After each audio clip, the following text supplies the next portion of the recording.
y es el momento de escuchar el comentario de nuestro compañero Esteban Delgado. Gracias a la bella, inteligente, iluminada Muñoz, a los amables oyentes de la Z101, el gobierno de la tarde. Esta semana que recién transcurre fue una semana de mucha información económica, principalmente proveniente de la autoridad monetaria, que en este caso está representada por el Banco Central. Inicialmente, el Banco Central informó que había dispuesto una reducción de la tasa de interés de política monetaria de 8.5 a 8%. Posteriormente, la autoridad monetaria anunció que colocará a disposición de los bancos liquidez por el orden de 34,000 millones de pesos procedente de liberación de recursos del encaje legal y de un fondo de liquidez rápida por 60,000 millones de pesos.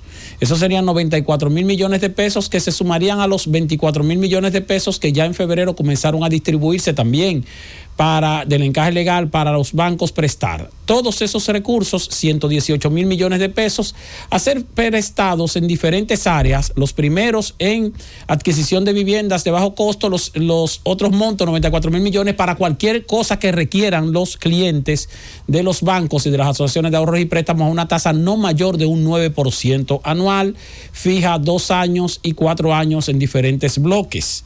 Esto entonces contribuiría con una reducción de la tasa de interés de los préstamos, de los nuevos préstamos, porque los préstamos vigentes se mantienen en más o menos un 14-16% promedio, el promedio ponderado, y esto sería para préstamos nuevos.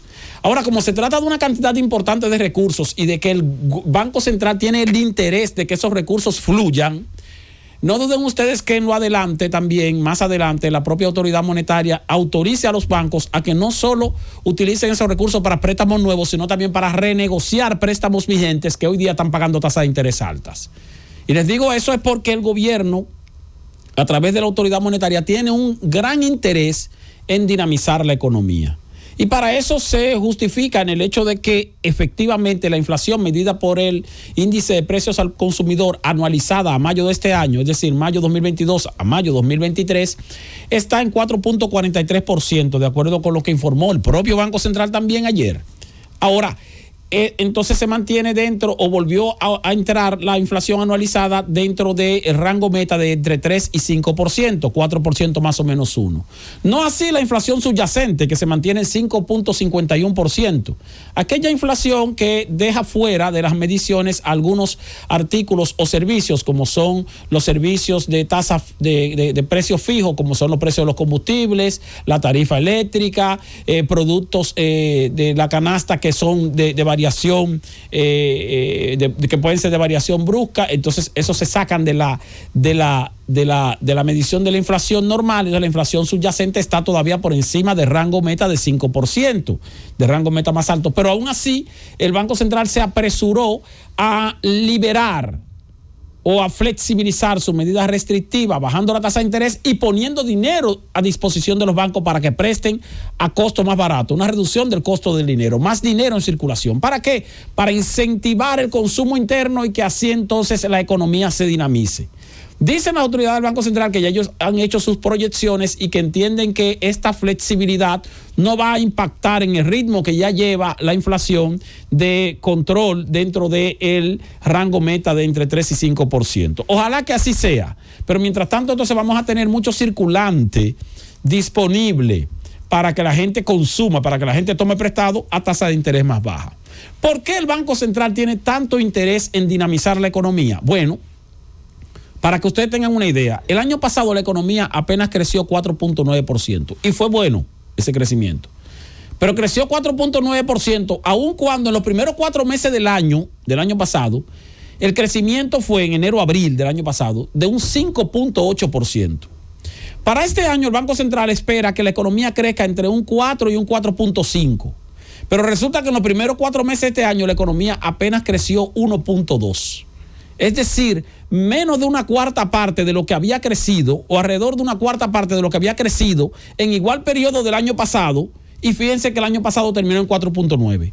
Lo que indica que cuando el Banco Central observa el crecimiento del primer cuatrimestre de este año, se da cuenta de que a ese ritmo no hay forma de llegar a un 4 o 4.5% al final del año, sino que se quedaría en menos de un 3%. Hay que dinamizar la economía para que la economía crezca, aun cuando haya cierto riesgo de volver a tener situaciones inflacionarias, ya no por factores externos, sino por factores internos, tomando en cuenta que se está poniendo mucho dinero a disposición en circulación. Una parte de ese dinero, incluso, que es una parte de ese dinero que es inexistente. Eso de facilidad de liquidez rápida, eso es un dinero que se pone a disposición, pero es un dinero invisible, por no decirle otro nombre que antes se mencionaba mucho en los años 80, pero que ahora no es bueno mencionarlo para que la gente no se inquiete. El punto es que es positivo. Es positivo para nosotros los consumidores, que ciertamente pudiéramos en lo adelante obtener financiamientos a tasas de interés más bajas. Pero hay cierto riesgo de que la inflación vuelva a aumentar. Y si no aumenta, que por lo menos se mantenga estable dentro del 5%, ojalá que así sea. Ojalá que así sea, porque sería lo más favorable. Ahora, la gente te dice, la inflación, o el gobierno a través del Banco Central te informa, la inflación está controlada ya dentro del rango meta. Eso no quiere decir que no hay inflación, ¿eh? El rango meta 4.43%, está por debajo de 5, pero hay inflación, 4.43%. Además, esa inflación está medida con base en el año pasado, es decir, los precios aumentaron el año pasado en una proporción alta. Luego, del año pasado para acá, han aumentado un 4%. Es decir, que tenemos un aumento de precios sobre los precios que ya habían aumentado. Por eso cuando la gente dice, no, pero que yo siento que los precios siguen subiendo, es que ciertamente siguen subiendo. Lo que pasa es que ahora están subiendo una proporción menor. Y estamos comparando o estamos calculando la inflación de este año con base en lo que establece el librito, con base a la inflación del año pasado. Pero ya el año pasado teníamos inflación alta. Es decir, si tú tienes un producto que vale 10 pesos y sube a 20, entonces luego al mes siguiente tú vas a comparar, sube 22 pesos, entonces tú vas a comparar esos 22 con los 20 anteriores, pero ya en 20 estaba alto. 22, nada más subió 2 pesos, sí, nada más subió 2 pesos, pero sobre los 20, no sobre los 10 anteriores al aumento anterior al año que se toma de referencia, que es el inmediatamente anterior, que en este caso es el año 2022. Cuando ya la inflación nos había golpeado, ahora entonces nos está golpeando, pero menos, en menor proporción. O sea, que el hecho de que la inflación esté dentro del rango meta no quiere decir que los precios estén bajando. Para que los precios estén bajando tendría que estar por debajo de cero la inflación, lo cual no va a ser así. Y tampoco es favorable que sea así, porque afectaría también otros elementos de la economía que también son importantes. O sea, que la inflación no siempre es negativa. Lo que es negativo es el hecho de que la inflación se nos dispare por encima de lo deseado. Si se mantiene más o menos un 4%, 4% más 1, 4% menos 1, pues entonces se mantiene en un nivel bueno. Ahora, este año no es el caso necesariamente, porque este año es un 4% con relación a lo que había aumentado ya el año pasado, que fue un año muy duro en términos inflacionarios. Pero lo positivo es que esté en control. Eso es lo positivo. Y lo deseado ahora para la autoridad monetaria es que la economía crezca. ¿Por qué el gobierno tiene el interés de que la economía marque un buen nivel de crecimiento? Porque este año 2023 va a ser presentado el próximo año en los resultados de la presentación, obviamente, de rendición de cuentas de nuestro presidente el 27 de febrero. El 27 de febrero de 2024, cuando faltarán 2 meses para las elecciones presidenciales donde él va a ser candidato. Y ya habrá pasado más o menos un mes de las elecciones municipales que son el 18 de febrero. Entonces el presidente, en su última rendición de cuentas de este periodo, porque puede que gane el próximo periodo, tiene que presentar un resultado inmediatamente anterior, es decir, año 2023, positivo.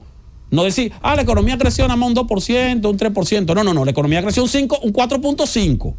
O la economía creció cerca de 5, qué bueno que haya crecido ese nivel, pero para que crezca ese nivel, tienen que establecerse los mecanismos de política monetaria que hagan que crezca así, aún manteniendo en control la inflación o arriesgándola un poquito, pero con la garantía de que va a crecer más de un 4%, más de un 4.5%. Esa es la meta de la autoridad monetaria y por eso vemos que se adelantó el Banco Central en flexibilizar las medidas restrictivas. Se esperaba que iba a ser a partir de la segunda mitad del año, pero no desde el primer día del último mes de la primera mitad, porque todavía no ha concluido la primera mitad del año. Se esperaba que iba a ser en julio, agosto, cuando iba a comenzar la flexibilidad. Y sin embargo, el Banco Central la adelantó para el mes de junio, que todavía no ha concluido el primer semestre, y es precisamente por eso, porque los resultados del crecimiento están marcando muy bajo, apenas 1.2% en enero-abril de este año, cuando en enero-abril del año pasado fue 5.8%. Ya ustedes se pueden imaginar. Francis.